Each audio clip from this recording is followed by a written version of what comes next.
গাছটির পাতাগুলো অ্যাগ্লোনিমার থেকে কিন্তু সাইজে অনেক বেশি বড়। গাছটি মূলত এর আগে আপনাদেরকে একবার একটি ভিডিওতে দেখিয়েছিলাম। গাছটির নাম অ্যাগ্লোনিমারি ভ্যারাইটি টাইগার।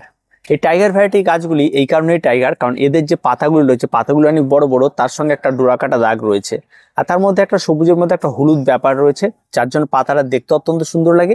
আর তার সঙ্গে সে পাতার সাইজটা অনেক বড় হয়। গৃহসজ্জা বা ইনডোর প্ল্যান্টের জন্য এই সমস্ত গাছগুলিকে ব্যবহার করা হয়ে থাকে। আর গাছগুলি কিন্তু তেমন খুব একটা সহজ সরল পরিচর্যারই গাছ, আর দাম কিন্তু প্রচুর নিয়ে নেয়। এই গাছটি আমার কাছ থেকে 250 টাকা দাম নিয়েছে, অযৌক্তিক দাম, অনেক কমে পাওয়া যায় হয়তো। তো যাই হোক, এখন এই গাছটিকে নিয়ে আমাদের আজকে পরিচর্যা। আর যারা এই গাছ কিনতে যাবেন তারা মোটামুটি ভাবে কিভাবে ক্রয় করবেন, যখনই গাছ ক্রয় করবেন সবসময় খেয়াল রাখবেন যে পলিপ্যাকে কিনুন, আর যে কোনো সেট গাছ ক্রয় করার চেষ্টা করবেন।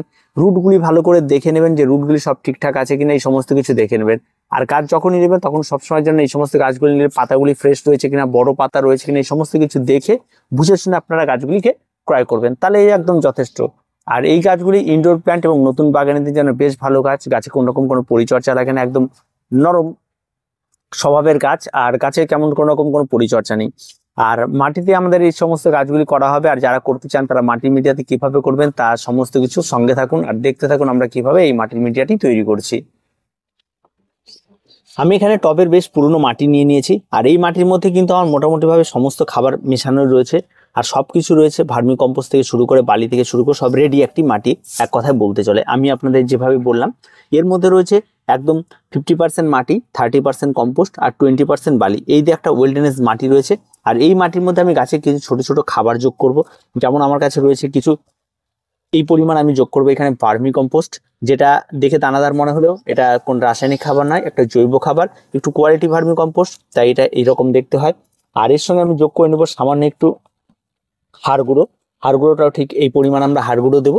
হাড় গুঁড়ো এখানে আমি যোগ করে নিলাম। আর তার সঙ্গে আমি অবশ্যই নিম খোলটা দেবো। নিম খোলটা এই কারণেই দেওয়া হবে কারণ কোনো ফাঙ্গাল বা কোনো কিছু যাতে আক্রমণ না ঘটে, সেই জন্য একটু নিম খোল আমরা ব্যবহার করলাম। এই দিয়ে গাছের মাটির মিডিয়াটাকে খুব ভালো করে মাখিয়ে নিতে হবে, আর তেমন কোনো কিছু নেই।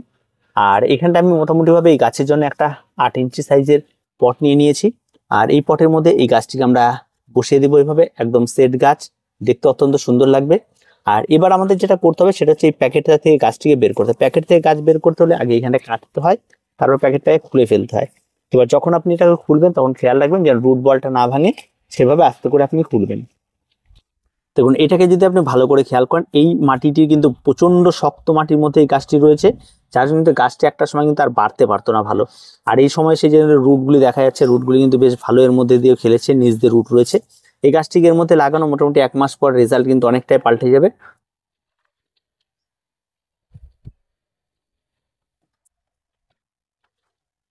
আমি এখানে ড্রেনেজের জন্য সামান্য পরিমাণ পাথর কুচি টবের নিচে দিয়ে নিলাম, আর এর মধ্যে সামান্য একটু আগে নিচে মাটি দিয়ে নিই। আর মাটি দিয়ে যেটা আমি সবসময় করি, এই জায়গাটাতে একটু সামান্য খাবার, এক্সট্রা খাবার একটু অ্যাড করে দিই, যাতে গাছ সবার প্রথমে এই খাবারটি পেয়ে যায়। আর এবার আমাদের যেটা কাজ হবে সেটা হচ্ছে এটাকে তুলে নিয়ে এখানে ঠিক মাঝামাঝিতে টবের বসিয়ে দিতে হবে। বসিয়ে দিয়ে এবার আমাদের বাকি মাটিগুলিকে সাইড দিয়ে খুব সুন্দরভাবে ভরাট করে দিতে হবে। এইটুকুই আমাদের কাজ, আর তেমন কোনো রকম কোনো কাজ নেই। এটুকু করলেই কিন্তু গাছ কিন্তু একদম দারুণ গাছ হবে, আর দেখার মতো কিন্তু গাছ হয়ে যাবে।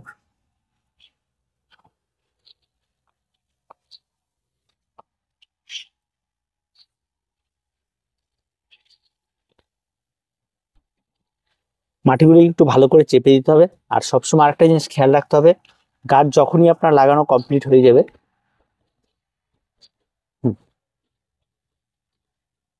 গাছে কিন্তু পটিং কমপ্লিট, এবার গাছের বেশ কিছু পরিচর্যা রয়েছে। গাছের পাতার সাইজ কিন্তু অনেক বড় বড়, এবং পাতাগুলি দেখতে কত সুন্দর পাতা। আর প্রত্যেকটা পাতায় মধ্যে একটা ডোরা কাটা দাগ রয়েছে, ইয়েলো ইয়েলো ছোপ রয়েছে, এই জন্য এদেরকে টাইগার বলা হয়। আর তার সঙ্গে পাতার সাইজ বড়ের জন্য এদের টাইগার বলা হয়। প্রত্যেকটা পাতা কিন্তু অত্যন্ত সুন্দর, একটু ভ্যারাইটিটা আলাদা। আর এখন গাছ লাগানো কমপ্লিট, আর গাছ লাগানো কমপ্লিট হওয়া মানে আমাদের গাছের গোড়ায় কিন্তু একটু জল প্রয়োগ করতে হবে, আর খুব সামান্য একটু জল দিয়ে দেবেন, আর জলটা খুব ভালো করে দেবেন। হ্যাঁ, তো জলটা দেওয়া কমপ্লিট। এখন যেটা করতে হবে, এই গাছটি কিন্তু সরাসরি এই সময় থেকে কিন্তু আপনি হালকা রোদ হালকা ছায়া, যেমন ইনডোর প্ল্যান্টের জন্য বাগান হয় যেমন জায়গা হয় তেমন জায়গাতে এটাকে রেখে দিতে হবে, আর কিছু করা যাবে না। আর পরবর্তী পরিচর্যা, গাছ যখন মোটামুটি ভাবে লেগে যাবে, ঠিক গাছে 1 মাস বয়স হবে, তখন গাছে খাবার প্রয়োগ করতে হবে। যেমন মিক্স খাবার আপনি তৈরি করে নিতে পারেন, ভার্মি কম্পোস্ট একটু দিলেন, একটু হাড় গুঁড়ো, একটু শিংকুচি, এই একটা মিক্স খাবার তৈরি করে গাছের গোড়ায় 1 মুঠো মতো প্রয়োগ করলেন। এটাই যথেষ্ট। প্রতি মাসে 1বার করে প্রয়োগ করবেন, আর তেমন কোনো রকম কোনো খাবার কিন্তু লাগবে না। আর যদি আপনার ছাদ বাগানে লিকুইড খাবার থাকে তাহলে খুব পাতলা করে আপনি খোল জল ব্যবহার করতে পারেন। তেমন কিন্তু খুব যে মানে অনেক পরিমাণ দিতে হবে তেমনটা কিন্তু দেওয়া যাবে না, পাতলা করে আপনাকে খোল জলটি ব্যবহার করতে হবে, আর সেটা ব্যবহার করে আপনি ভালো উপকার পাবেন। আর তার সঙ্গে আপনার যেটা করতে হবে সেটা হচ্ছে এই সমস্ত গাছে রোগ পোকামাকড় একেবারে নেই। আর এই সমস্ত পাতাগুলিকে মাঝে মধ্যে পরিষ্কার জল দিয়ে পরিষ্কার করে দিতে হবে, তাহলে পাতার গ্লিসিটা অনেকটা বাড়ে, দেখতে অনেকটা বেশি সুন্দর হয় আর অনেক ভালো হয়ে থাকে। আর এটুকুই কাজ, আর তেমন কোনো রকম কোনো কাজ নেই, পরিচর্যা নেই। আর সানলাইট কড়া সূর্যালোকে একেবারে রাখবেন না, হালকা সূর্যালোকে রাখবেন। আর মোটামুটিভাবে শেডি আলো বেশি পছন্দ করে, আর কড়া সূর্যালোক একেবারে পছন্দ করে না। আর একটা বিষয় যেটা থাকে সেটা হচ্ছে অনেকেই যে ভুলটি করে থাকে এই সমস্ত গাছগুলি নিয়ে সরাসরি রোদে রাখা বা এরকম জায়গায় রেখে দেয় বা প্রচুর পরিমাণ জল দিয়ে দেয়, এমনটা কখনোই করবে না। জল খুব সীমিত পরিমাণ দেবেন, জল শুকিয়ে গেলে আবার জল দেবেন। আর অতিরিক্ত গাছে খাবার প্রয়োগ করা, অতিরিক্ত গাছে এই সমস্ত কিছু করা একদম করতে যাবে না। গাছে গ্রোথ হচ্ছে না দেখে বারবার করে খাবার প্রয়োগ করা, এই সমস্ত কিছু কোনো কিছু করার প্রয়োজন নেই। গাছ এমনি বেশ ভালো খেলবে আর গাছ এমনি খুব সুন্দরভাবে বেড়ে উঠবে, আর তেমন কিচ্ছু করতে হবে না। প্রত্যেকটা টবে যদি এরকম ভাবে গাছ আপনি করতে পারেন তাহলে খুব সুন্দরভাবে হয়ে উঠবে। আর এই সমস্ত গাছগুলো তেমন কোনো কঠিন পরিচর্যা নেই। তো বর্তমান মার্কেটে এই ভার্সনটা নতুন এসছে, তো প্রত্যেকে হয়তো আশা করি কিছুদিনের মধ্যে পেয়েও যাবেন এই সমস্ত গাছগুলি। আর গাছের পরিচর্যা নিয়ে আর কোনো কিছু নেই, খুব সহজ সরল পরিচর্যা প্রত্যেকে করতে পারবেন। কিছু কঠিন মিডিয়া করতে গেলে কিন্তু গাছ নষ্ট হবে, খুব সহজ সরল মিডিয়াতেই এই সমস্ত গাছগুলি করার চেষ্টা করুন। তো আজকে এই পর্যন্ত, দেখা হচ্ছে পরবর্তী ভিডিওতে। প্রত্যেকে ভালো থাকবেন, প্রত্যেকে সুস্থ থাকবেন, আর চ্যানেলটিকে অবশ্যই সাবস্ক্রাইব করে রাখবেন।